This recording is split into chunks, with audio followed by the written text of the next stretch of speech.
Yes. Let's get down. I'm ready for this one. All right. Hello and welcome back to another 5K tennis discussion. Today is Thursday, January the 23rd, 2020. And we're fixing to get right into this. All right? Yep. You ready, Carla? Yep. She looks like a vibrant thing. A vibrant thing today. Don't you, Carla? Mm-hmm. All right. Here we go. Today I'm going to start, we are going to start this show with a viewer comment. And this viewer comment comes from Izzy Borden. And it's a long comment, and I'm going to read this comment in its entirety. And let me tell you why. We spend a lot of time on this show giving people extreme grief for grunting and screeching on the court. Namely the female players and Nadal and a few other men. But the other South American guys out there. Yeah, South American men are pretty good at it. They just want to show their macho. Yeah, it's a Rico Suave They just thing. want you to know I'm macho, man. Remember Macho Man? Yeah, I'm surprised Fognini doesn't grunt that loud. I don't think he's on the grunting list. No, he just wants everything to be smooth, silky smooth. So the reason why I wanted to read this comment is because we're always anti-grunt. I had a really well-written message that was kind of pro-grunt. So I figured because we're kind of, our goal is to have a smack talk, pushing the envelope of not professional, keep it professional. But this was kind of a very well-written pro-grunt comment that was not pushing the edge of professionalism. So let me put the foundation of this down. So this individual, Izzy, not that it matters male or female, but I'm unsure, doesn't matter, but he or she goes to a lot of major tennis tournaments. Carl and I have been to many and have watched thousands Not many. US Open. Yes, but we have been to thousands of matches and played in thousands of matches and have been around the game for a long time, and we are both anti-grunt. However, Izzy wrote a very pro-grunt in a way comment, having been to thousands of matches on their own. Mm-hmm. So can I read this comment and then we'll go from there. So I do plan to rebut this comment, but I think if you're pro-grunt, it's a very well-written comment. So here we go. Bear with me. Hi guys, I was at this match and many more. And now the match we were referring to was the Coco Gauff match with Sirsti. Now this individual traveled from as I understand from California to the Australian Open. Was actually personally at the match, as I understand. Furthermore, as they indicated, they had jet lag and so forth, and had a horrible Australian TV. So I thought this was comical. Did you not enjoy the accent? So I'm going to start back over, giving the mindset that, as I understand, this individual that wrote this was at the match that we were knocking because of grunting. Mm-hmm. Follow me? Oh, with the come-ons. It was the come-ons. It was the come-ons. Yeah, grunting. Excessive come-ons after every point. Here we go. Hi guys, I was at this match and many more. My 5th Aussie Open. That's quite impressive. Wow. Traveling to 5 from California. That's where I'm from. What's up? What's up, West Coast? But that's a long flight over a lot of water. Courageous. My 5th Aussie Open. The atmosphere watching the golf match was electric and so exciting. My opinion on the come-ons is quite different than what I am hearing. Let me tell you, there was over 12,000 watching this, and every time we heard Coco's come-ons, it pumped us up. I'm going to freeze there because I used to go to a lot of concerts, some Dead, some Fish, and man, there'd be certain points within that would just make you just like, yes! So I get that. With 12,000 people and everyone sharing the same energy can be quite thrilling, to say the least. Okay? Of course, the majority there were to see Coco, but I don't see anything wrong. I don't see anything wrong to grunts, come-ons, etc. I think it would be quite boring, actually, to be at a live event and not have the emotions and player noises. I don't see anything at all wrong with it. Watching on TV is a totally different experience than being at the event live. And maybe some are bothered with the players' noises, and I can understand that. But I can tell you that the crowd watching this match was going crazy with excitement, and Coco's come-ons were contributing to the crowd's excitement. I was also very impressed with Naomi Osaka's new legs. Very apparent that she did some extreme workouts because I am a fitness trainer. Good for you. I need some help with my ruptured patellar tendon, by the way. I'm about to end my physical therapy sessions, and I really got to get this quad back. So message me on that one. Matter of fact, I could ask you a lot of questions. A lot. I won't go off on that tangent now. I need to get in touch with you personally, though. Seriously. That would be great, right? Mm-hmm. Anyway, I don't mean to put you on the spot for that. Very apparent that she did some extreme workouts because I'm a fitness trainer, and to get those legs so fit in just a couple of months takes some hard and long hours in the workout room. She does seem to be moving better also. Nice job, guys, on the video. All right, so real quick, just so we can kind of push through, we got a lot to talk about. Number one, awesome comment. Pro grunt. However, I must say this. There's nothing new underneath the sun. If I want to go to a circus, I'll go to a circus. If I want to go scream, I'll go to a horror movie. Actually, I wouldn't watch the new stuff because it's cheesy. I'd go see vintage like Halloween or Nightmare on Elm Street or something. But or even further than that, like Children of the Corn or some crazy deal. But I definitely wouldn't go to a tennis match to see someone scream. I understand that when you are in a crowd setting and the crowd's energy is involved and makes you feel one of a huge whole and you all feel as one. I get that. I don't think you were a big concert goer, no disrespect No, to but that. I watched Monica Seles play many times at the U.S. Open, and I didn't enjoy that grunting. I could tell you one bit, even when she was winning the match. Yeah, I think... I didn't enjoy that. Yeah, as a kid. So, lovely comment, but personally, I've played in thousands of matches. I've been to thousands of matches, all different types of levels. This is something newer to the game within the past 20, 30 years. You always hear a little bit of it here and there, but now it's just predominant. Yeah, go watch some college, and what is it called? NIA, right? NAIA. Well, all these South American guys. That's just part of college. But they're all like, every shot they hit is grunt. They're grunting. Grunt. It's annoying. You know, there's some coaching behind this. There's also some players that are looking for a way in. They want as many eyes on their court as possible. Makes sense. It's kind of like a deer that's in the woods. You know, the deer needs to mate. You know, the buck is around there somewhere, and they let out a bleat. You know, and it attracts the mate. You know, it's like, there's a mate over there. And then the two bucks get together and they start ramming their horns on one another. And the mates are fighting about it. And then all of a sudden, she gets her mate. So it's kind of like, for me, the grunting is like a deer in the woods looking for a buck. You know what I'm saying? It's like, I hear someone grunting. Let's go check this out. So court 15 crowd rolls over to court 1 because it sounds like someone's fixing to just cut their arm off. I mean, I get it. But, I mean, ultimately, though, I just had that visual with the deer. Wow, Justin. Fox grunting in the woods. Look, at least the deer. Well, I think the deer does pee on the tree too. The dogs. I don't know. A cat will pee on your couch looking for a mate, thinking like there's another mate around, but it's not because the cat's habitually locked up. Yeah, the boy cat will spray on your stuff. I didn't know that. Let's get down. I never had a male cat. No, we do. We have one male cat. Yeah, but he's neutered. I got him neutered. Yeah, he got clipped. Yeah, real early on. Saw that. So we never saw that. Thank God. Thank goodness. Didn't have to toss the couch off the balcony. But look, I think it's generational. The grunting is generational. Just like, you go from wood rackets to poly rackets. You go from no grunting to grunting. You go from no tiebreakers in the fifth set to massive tiebreakers in almost every fifth set in every major, with the exception of one, which I think is the French. Thank goodness for Roland Garros. But there's nothing under the sun that's going to make me change my mind on grunting. Do you ever see Federer after every ball? There's no need for it. Well, I was watching this morning some of the matches again, and they did a preview of Federer and Millman's match, and it was hot. This was when Millman beat him in 2018. There was issues with the stadium at the U.S. Open. They were both sweating profusely, and I can tell you both guys were hitting the ball hard, and not one of them was grunting. On top of that, when Millman won the match, or the final point, I never heard him say, come on. He went up, shook Federer's hand, was classy, didn't do any celebration. I mean, we don't need all that. Not all the time. Now, furthermore... and these guys were hitting and working much harder than Coco Gauff and Sursti were.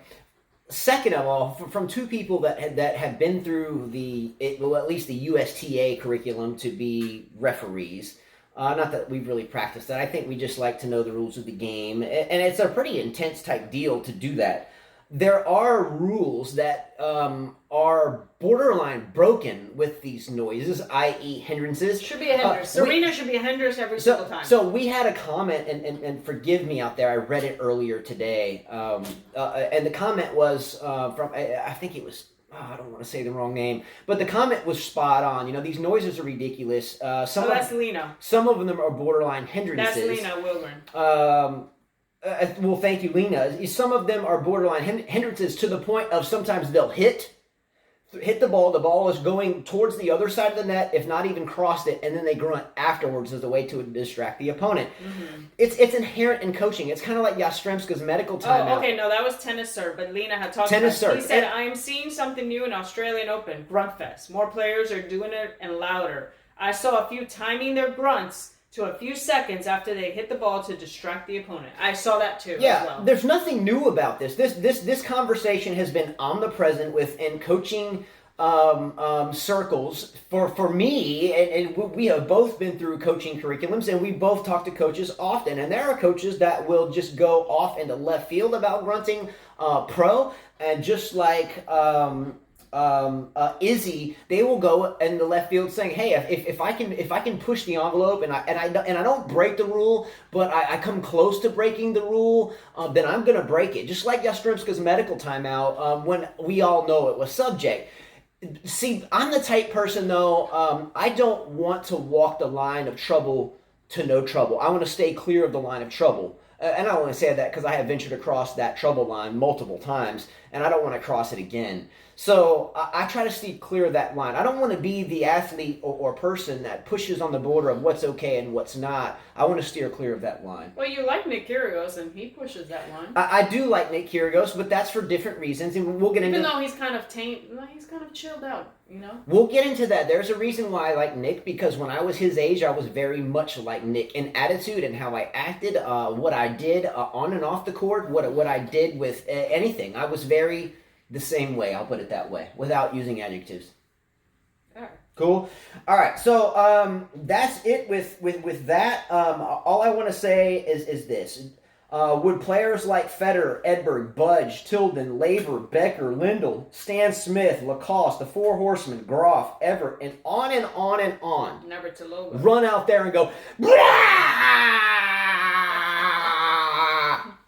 No. So there's no way you can persuade me to the other side unless you are someone that wants to go to a concert. And this concert reference, if you're okay with grunting, you might want to go to a Nine Inch Nails concert there are or a exceptions Metallica to the concert. grunting. When you're tired, we need to breathe, so we get extra air and we grunt. But that's like when you're tired and you played a long match. Well, that's more of an exasperation. Yeah. Yeah. Then 2 seconds after you hit the ball. Yeah. I love the comment, and a great segment. One of the best so far of this early and working year. out your legs is tough for those that don't have natural legs. And definitely, I don't need to do that. I have to work. I was blessed with that. I don't have to work out as much. Yeah, and definitely, But Izzy. some people do. Yes. I ruptured my patellar tendon, and on my right leg, it's like a bone. My left quad is big, and I'm trying to get this bigger. I have trouble with my abs. That's where I'll ask him or her because we're not sure. I thought you said not abs. I thought you said something else. No, I don't have problems with that. All right, so you don't have a problem with the ass. No, I don't. All right, that's not the part. No. Not very Mine humble. is abs. Not very humble. Well, over there, I Carla. do a lot of squats, lunges, etc. Etc. And you're on the court all day. Yeah. All right. There was a slight delay in some of the matches last night. There was, as we know, bushfires in Australia and rain. There was rain. And there was rain. It was rain. Good for the rain. I think the continent is big, and rain in one Needs spot. the rain. The rain in one spot. I don't mind it. Well, rain in one spot doesn't circumvent the problem of the fires all over the fifth continent. Mm-hmm. However, the rain caused soot and ash to wash down to the courts, and so a lot of the matches didn't start till late. We got them all in. Luckily, we recorded them. So we're going to start off. The beginning matches were kind of, except for one, but then after that was kind of like, we'll talk about that. Go ahead. Yeah, so before we start the matches, because this is going to come into question again, I want to talk about another comment that someone left yesterday, and that was, and I didn't quite grasp it. They were referring to, we talk about body types and continue to talk about it as long as it's constructive. It seemed like a positive comment. It was a positive. But I want to say hello to the person that left that comment. Secondly, I want to reiterate why we talk about body types on this show a lot. Body types, I'm sure Izzy, if she's a fitness trainer, can understand this. This is pro sports that we're talking about at the professional level. Sure, we'll talk about lessons and stringing, but I do those on separate playlists. We'll go out with our kids and make fun videos screwing around, or Carla and I hitting, but those are on separate playlists. We're talking about pro sports here. I don't care if you're male or female. Let me give you an example. When I play Carla on the court, she is just like me, and someone I'm going to crack over the face with my tennis racket. She blew out my patellar tendon and broke my wrist. No, I didn't. If you wouldn't hit that lob, I wouldn't be in this position. You shouldn't have But jumped. you know what? That just makes me want to beat her worse. You shouldn't have jumped. Male or female, don't matter. The tennis I've played in throughout my lives, with the likes of Victoria Stoklosova, that's coaching now in Connecticut, just beast players, man, that will thump you in the face with the racket and just blister you. And then, shake hands with your net when you're done. But when you're on that court, it's business.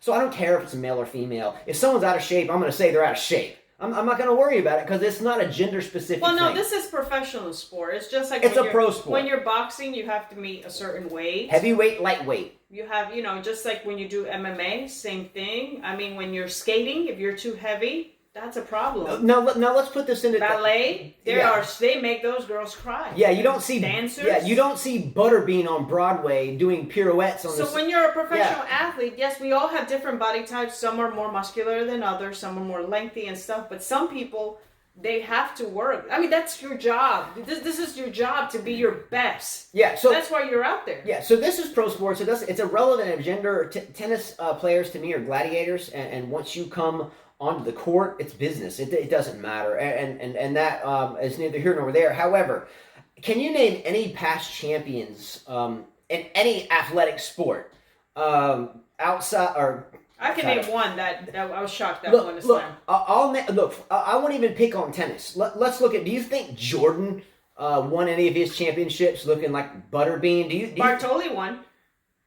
Okay, I mean, I get that. I don't think she was extremely out of shape, but she was out of shape. No, she wasn't extremely out of shape, but she definitely was not muscular or anything. She could work on a lot of things, but she won. I wrote a small list of some pound for pound of the most ripped athletes and some of the greatest champions I can think of. Roy Jones, boxer. Mike Tyson, boxer. Michael Jordan, baller.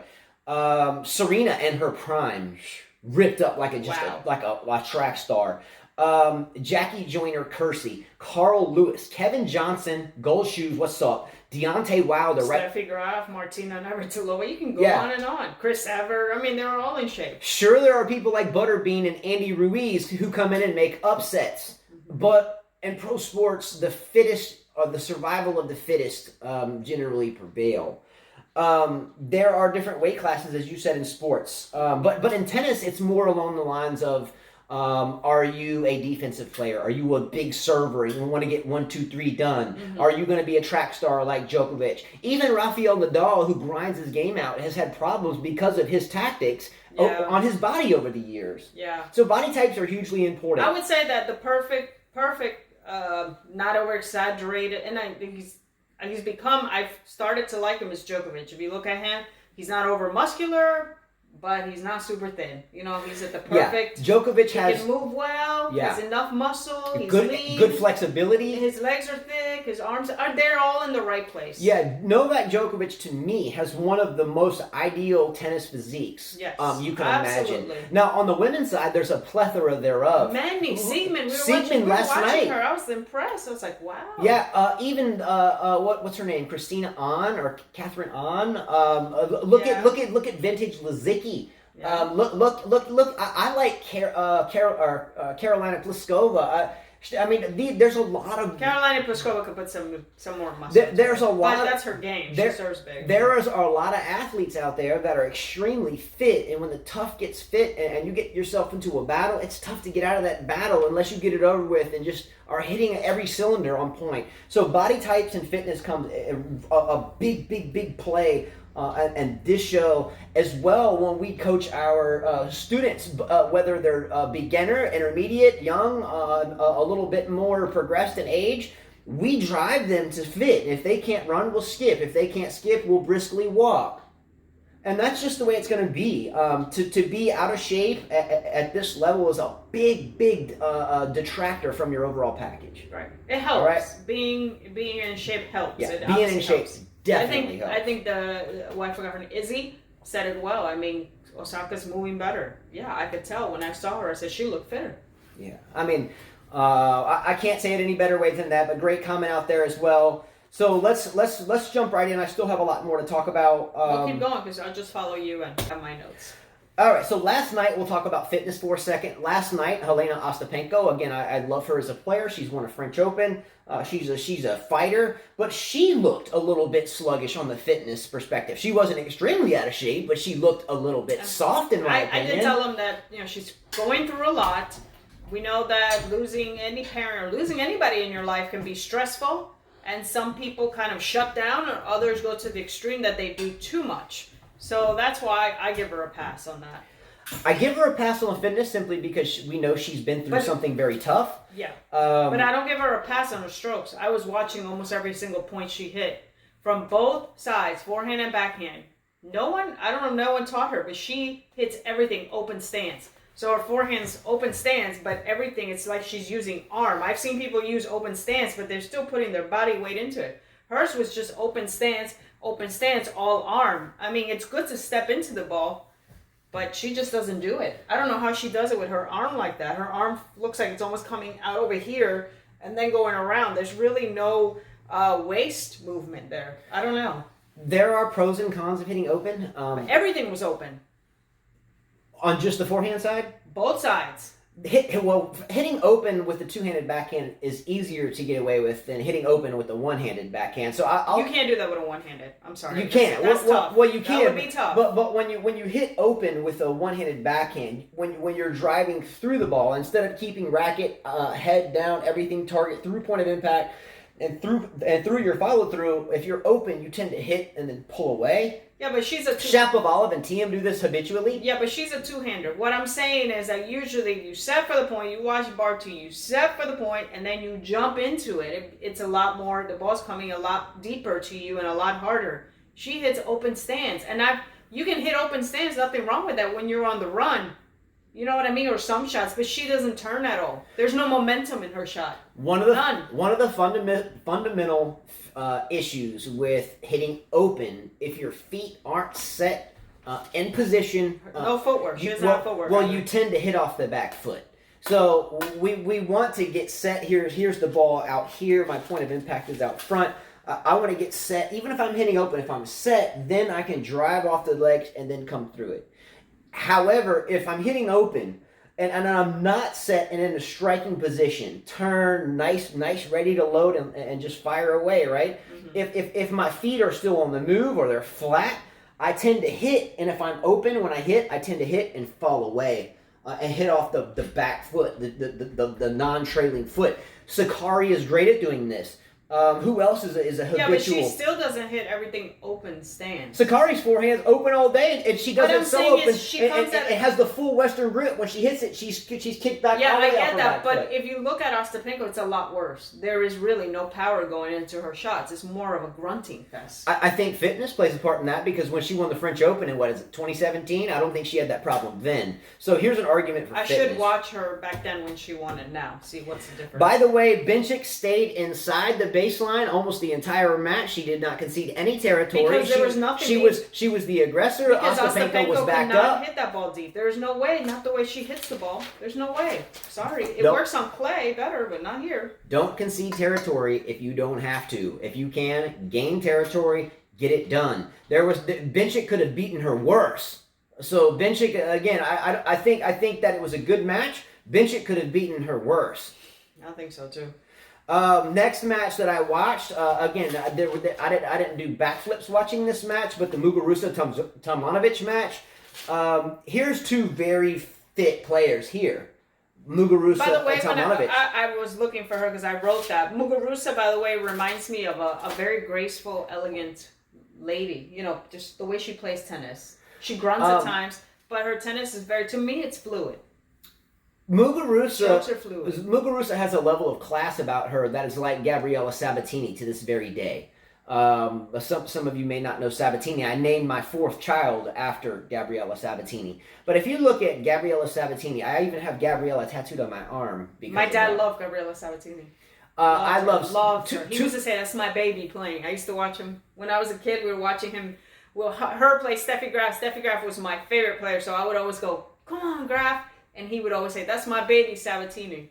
Too bad Steffi Graf was around when Sabatini was in the thick of things. I think she won one. Sabatini won one, yeah. But she massaged the ball too much. So, to me, Sabatini has always been an icon of grace. If you look at... And she's still beautiful. And she's beautiful. Yeah, well, she was my ex-girlfriend. Then I met Carla, so I went with Carla. So, Stefan, his ex-girlfriend was Ivanovic? Ivanovic I dated first. Sabatini. No, Sabatini was first. Aren't you too, young for her? Well, we were penned So out. what were you, 9? Yeah, something like that. Had to go in the bathroom. Not even I say that about the guys I like. All right, look, Sabatini, if you look at her to this very day, she always has a book, like a notebook with her. Why? She has a writing, or some type of writing utensil. She has like a folder. She has a book. Kind of like, again, I'm not a huge Mortagalou fan from a coaching perspective because he's so into himself, but he has good foundations because you always see him with the paper and a pen. And if I go out, I'm always with the paper and a pen. Forget that, I just can't do it. Paper and a pen, and I think that shows some class. Muguruza's the same way. Wozniacki's the same way with class too, and the age goes on, and I can guarantee you that all of them, but maybe a little bit of Muguruza don't grunt. Muguruza can grunt on you. She can. She didn't grunt that much. It was a good match. It was a tough battle, 3 sets, but the better player, I think, in my opinion, won. All right. And I picked her in my fantasy group, so I'm glad she won. Next quick topic. Daniil Medvedev at 6'6" has to be very careful grinding so much, in my opinion. He's a great player. I like his character. I like his attitude. I like... No, I take that. I was going to say I like his game. I'm not terribly fond. Like his game. I'm not terribly fond of his game at his height. Again, I always say there's nothing new underneath the sun. John Isner and Riley Opelka and all these guys that are up in the 6'6" range, 6'5" range, Monfils and Karlovic and give me some more. Kachanov, Stakhovsky, Zverev, Del Potro. I mean, gee whiz, this list goes on forever. There's nothing new about tall guys in tennis. Been around forever. Most of the time, the tall guys are +1. Serve, get in your face, gone. And if they have to hit more than 1 or 2 shots, then okay, then we might lose here. Now, Medvedev has supposedly flipped the script on this and can run all day at his height. The body is the human body. It's the human body. He wasn't born with a new gene/body structure. It's still made out of bone and blood and tissues. He's still a human being. And at 6'6", I have a really hard time finding that he will be able to take this game on forever without injury, but maybe he's superhuman. My favorite athlete that's 6'6" is Michael Jordan. And watching him is fluid and grace and poise and heart. And Jordan to me is, I don't want to say a god because that wouldn't be cool. Jordan for me is like my favorite athlete ever. And no one will come close to him. Federer second. But Jordan, he's 6'6". But he played basketball 72 games a year. You're taking timeouts. You're sitting down. He can't do what Nadal does. Look at Nadal's body. I mean, it's taking a toll Even on Nadal him. is taking a toll. It's taking a toll on his knees, wrists, everything. So you can't play like that. I did watch him play against the Challenger this morning again. And his game is so grinding. He has to finish these points, I think, a little bit quicker. Ultimately, the body will break. Let's talk to Del Potro. Now, I get that these guys are a couple inches taller than him, but 6'6" that's tall. And no disrespect, but again, if you can keep running the court like that, when I see some of his points where he's like baseline to the backhand, all the way running to the net for the drop shot forehand, back to a lob, back to the back corner to the baseline to the backhand, clear across the court to the forehand. I mean, these type of points over 3 out of 5 sets, and he's young and he does it a lot. It's going to be taxing. I don't ask for injury, but this is a recipe for an injury, in my opinion. All right. Dominic Thiem's hair. I've said this already. He got the white stripes going down. I don't know. Master Splinter. Got more tips. Yeah, Dominic Thiem does look like Master Splinter from the Teenage Mutant Ninja Turtles, the cartoon. If you sorry. You know, Leonardo. He just does. With the Ninja Turtles. I can tell why Mladenovic said bye. No, I'm just kidding. I thought it was the other way around. He went from no hat to the ball cap to the backward cap, the ball cap backwards to a headband. He heard the show. Now he's with the stripes. He heard the show by you saying that he's he's wearing the bandana now. So he said, I got to do this different. These guys keep making fun of me. I got to do something different. So he put highlights on his tips. The Bolt, his opponent Bolt from Australia. I have 27-year-old lefty. A lot of respect for this guy. 5 sets. Came out with a no sponsor shirt, no sponsor shorts, plain Jane, and did battle. Went into battle and did well. Too bad that after winning the second and third set, he let it go pretty much. Because Thiem took it right away. He ran away with it. I like Bolt. Thiem should have won, but I like Bolt. That was a good match. Go Bolts. I liked watching this guy play. Nothing to lose, and he played like it and kept it up. He kept the crowd in it. Good for Bolt. This was a great match. Next thing, Pliskova playing Siegemund. We already talked about Siegemund. Wait. This was like watching the night of the, what is it? The day of the living, the night of the living dead. The night of the living dead. The day of the, I don't know. But you remember that movie in the 80s? The Night of the Living Dead. I was on the tennis court then. I didn't have a TV until I was like 12. That's not a joke. I was like this. That's my mom. I was sleeping on this match. He's like, "Are you going to sleep?" I'm like, "I can't. I just can't watch this match." She's referring to the fact that Pliskova has no court energy whatsoever. She's just plain Jane, even Steven. It's like nothing. It's like, girl, come on. This is the person that you want her to say, "Come on," but she doesn't do one. Come on. All right. I love Pliskova. She was my other future ex-girlfriend outside of Ivanovic. Well, she can have you. I like her. I like her too, but it's like she puts me to sleep. I like her a lot. She puts me to sleep. Do. She seems like a. She just seems like a, you know. She seems like a chill girl. Yeah, I but like she her. needs some emotion out there. She doesn't. It's like the crowd was so quiet because they couldn't do it. They couldn't. At least one, come on. A matter of fact, I hope right now on the women's side, I'm on Team Pliskova. I hope she wins this major. I hope she gets her first major. Okay, I think her. I don't see that happening. I think her court. Not unless she says one, come on. I think her court conduct is good. I think sometimes she could use a little more intensity, but not too much more. Traditionalist. Next topic, Zion Williamson's debut last night with the New Orleans Pelicans after coming out of college and hurting his knee, surgery. 22 points at 1 point, 15 straight. What's up? You didn't even know about that, did you? I saw it on the news. Let's get down. I'm related to basketball. Come on. Unless it's I'm only. What's his name? Look, LeBron playing. Look, I follow basketball, and I hate to bring it up here, but the only reason why I'm already on Team Zion is because he hurt his knee. I blew out mine. Again, when you start hurting your knees and have surgery on them, etc., at the college level, much less at your adult level, it's tough to come on. So let's go. Keep dropping those. So maybe if players said "let's go," you would be okay with it, right? Shoot, let's get down. That's what I gotta say. No more. Come on, let's get down. And it would be better. Since we're talking about let's go, how about this one? Let's go, Nick Kyrgios. Let's go. Come on. Rahesh is going to get on you. Look,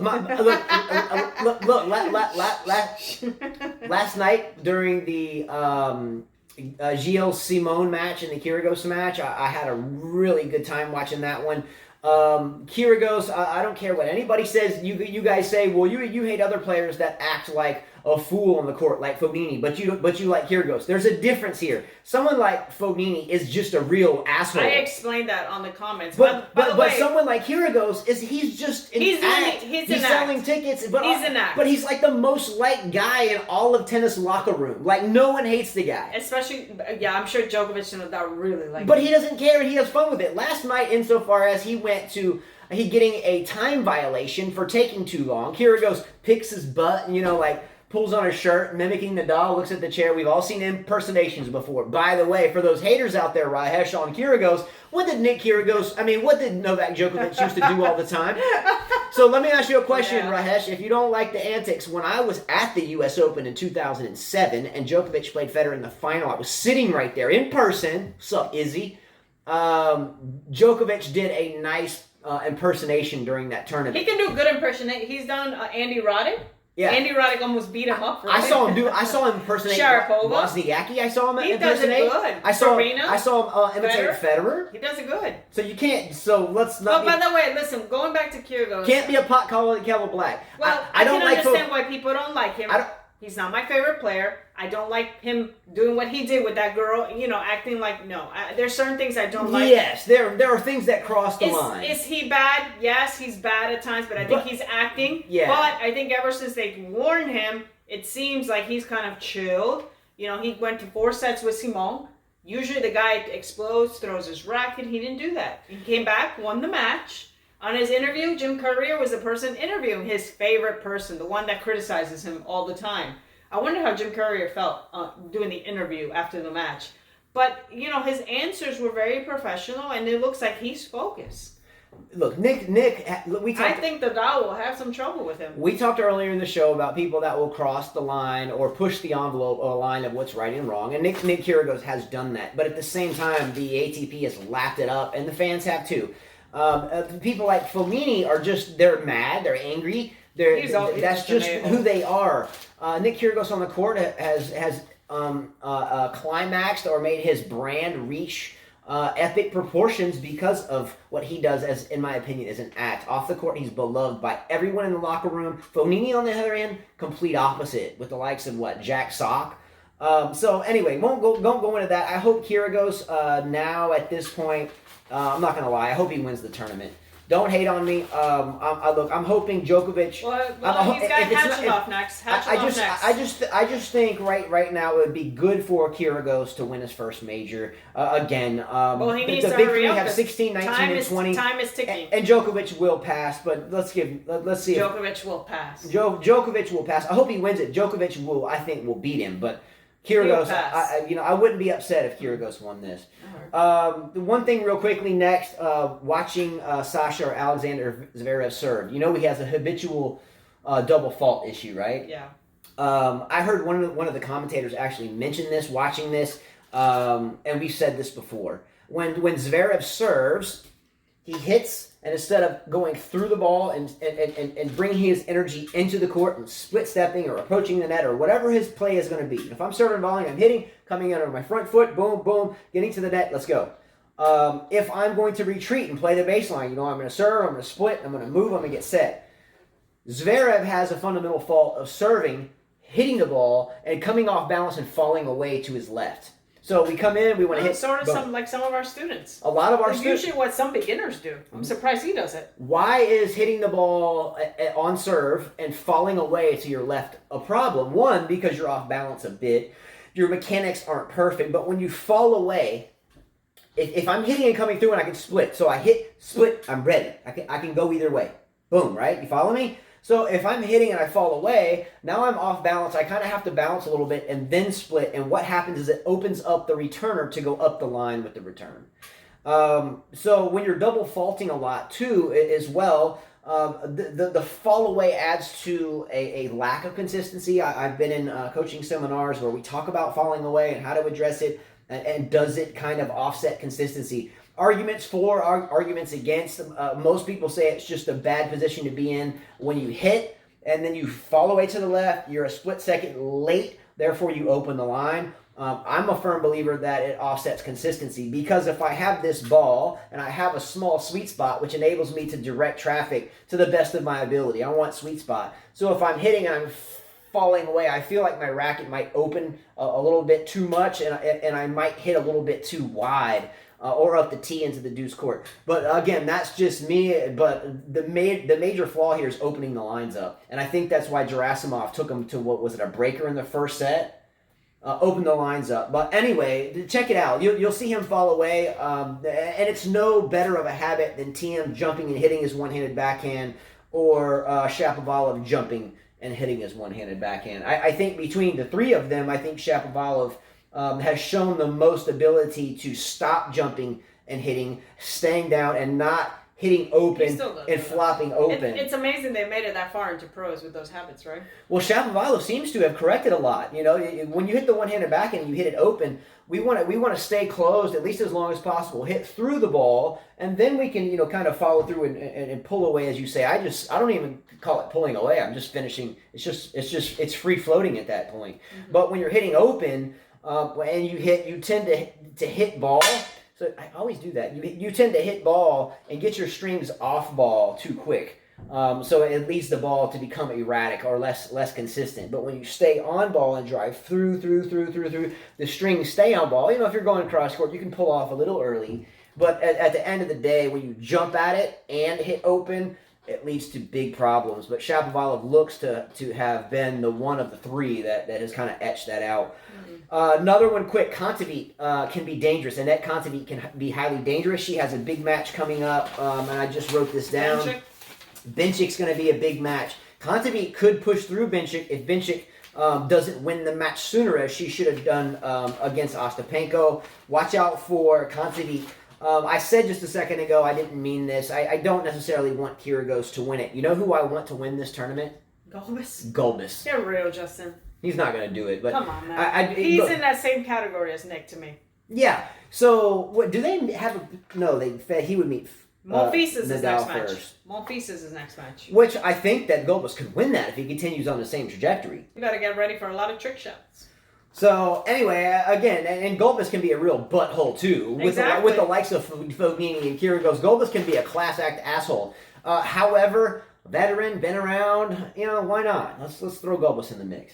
All right, I have William Chia texting me. He sends it through Messenger. He was watching this Nadal match, and I think him and I were watching the match at the same time, but Nadal started very, very, very slow against Delbonis. He looked very troubled. He had a hard time with a lot of the normal shots he makes. He ended up winning the first set, 6-3, 7-6. After he took that tiebreaker, it looked like Delbonis kind of got deflated to me because the set just went quickly. It was done real quick. A few highlights. I saw him hit the ball girl. I'm sure you guys read it. He was hitting a forehand. He's lefty. She was standing by the umpire. You can tell he's going to be a pretty good dad because he ran up to her right away. Asked her, "Are you okay?" Went straight to her head, gave her a kiss. A kiss on the cheek, and went back and... Thank goodness she wasn't in the United States because someone would have sued and be like, "You kissed my daughter, you're going to jail." Yeah, that's a Spanish. I'm kidding. I'm not kidding about what. No, it was. You could tell it was a sweet. Good. Making sure she was okay. A good gesture. I was kidding about that, but not really. In the U.S., man, people ready to sue. And then I watched his interview and they asked him, "What do you do for fun?" He says, "I like going bowling." And they said, "Are you good at bowling?" He says, "No, but I'm better than my camp." So. When I watch these interviews with Federer, Djokovic, and even Nadal, all of them, we're going to miss them a lot when they're gone. A lot. These guys have a sense of humor, they have great personalities. You can tell they're great people. We're going to miss them. There will be a different type of personality soon as we led the show. It came from Izzy's wonderful comment again. That was pro Grunt. Grunt sells now, and so does throwing rackets and jerking off with water bottles on the side, and so does silver highlights in your hair and shifting from hats to bandanas. Well, Nick Kyrgios had a big yellow spot right here. It sells. So yes, we'll miss that personality. We definitely will. But the new thing is acting like a buffoon and creating circus noises and whatever. There's nothing new under the sun. We're ebbing and flowing, right? Servina beats Lauren Davis. You thought Lauren Davis would beat her? She came out looking good. She looks like she gained to me like 10 more pounds. She looked pretty solid, strong, happy, smiling. Her face was full. So I think Monfils is probably a good thing for her. I do think that Svitolina will run into a wall against Muguruza in the next round. Yes. That'll be a tough match. I think Muguruza is the better player, hence why she's won 2 majors and Svitolina doesn't have one. I'm not saying she can't win her first here, but I'm telling you she won't. I also too, Danielle Collins losing to Putintseva. Here's the thing: both of these girls have attitude issues. They went to a third set. It was back and forth. Yeah, they were battling that one. I'm sure one way or the other that they will meet again in further tournaments. They've met before. I don't think it's coincidence that they always have these girls square off early. Kind of like it was a coincidence last year that they would pair Dimitrov against their kind of coming back Wawrinka. Mm-hmm. Two spots that can be followed with better players, and you can't tell me that these draws are completely random. But I find that the tournaments are like we don't need 2 potential bottle rockets in our draw. Let's face them off early. This is a coin toss match every time. They both can lose on their own and beat themselves. It was with tight. their They attitude. kept breaking each other. I was watching that third set. But she faces Halep. Yeah, I think Halep will beat her. Yeah, whoever lost beat themselves. And yes, Halep should win this match. I don't know if Halep plays the way she did against Sabalenka when she got blown off the court. Then I think Putintseva could win, but Halep should win. Yep. Fritz, of course, wins in 5 sets against Anderson. Never bet on Anderson. Yeah, who said that? Who used to say never Somebody bet on said Anderson? that, but I picked Anderson, and Fritz, well, good win for the young American. Kyrgios catching off next match. What you think there? I'm going Kyrgios all the way. Catching off, his match was still on, by the way, while Nadal's match was on. He went to 5 sets. He was tired. Very tired. What about the one thing I want to talk about is an American player, Catherine Bellis. She beat a lot of you guys picked Muchova. She pitched Muchova last night. She beat her 6-4, 6-4. She's 20 years old. She came back to tennis. She's been out of tennis for 18 months. She was the youngest U.S. Open first round winner that beat a top 20 seed. I forgot who she beat. I can't remember her name. Who she beat? She just retired. This girl just retired. She just retired to have a baby. I don't know. Zvonareva? Not Savannareva. Anyway, go ahead. Silvakova. She beat Silvakova. She was 15 years old when she did it. She had an injury, a right arm and elbow injury, had about 4 surgeries. A doctor told her she would never play tennis again, and she tried, and they kept finding that her bone spurs kept, interfering with each other. The plate was wrong, so she went through a lot. Good for her to win this second round match against Muchova. Who does Bellis play next, by the way? Mertens. Oh, that would be a good match. Yeah. Great story for her and good research on Bellis. Well, I remember I remember people talking about her when she was a junior a lot. Yeah, I mean, they were like, "Oh, the next promising American player," and it just didn't happen. Yeah, she still has time. The other match I want to point out is the Sandgren Querrey match, and again, not a huge deal to me, but Querrey though, I've always liked Querrey a good bit. He's a good dude. Nice guy. Yeah, nice guy. Been around this guy before. Just a class act. Really class act guy. Sandgren, I know he was a Tennessee guy. I think he played college in Tennessee. Both good guys. Sandgren looks really fit, by the way, right now. Day of brains. But yeah, I hope Querrey wins this match. I really don't have much interest in the Fognini Peja match. I would like to see Tommy Paul take out Fucevich, by the way. No, not me. I know, that's your boy. That's my boy, yeah. And moving forward, doesn't Isner play Wawrinka? Well, I was looking at today's matches for the women and the men. Wozniacki plays Jabeur. Good for the Tunisian girl. Kvitova Alexandrova should be a good match. Keys Sakari.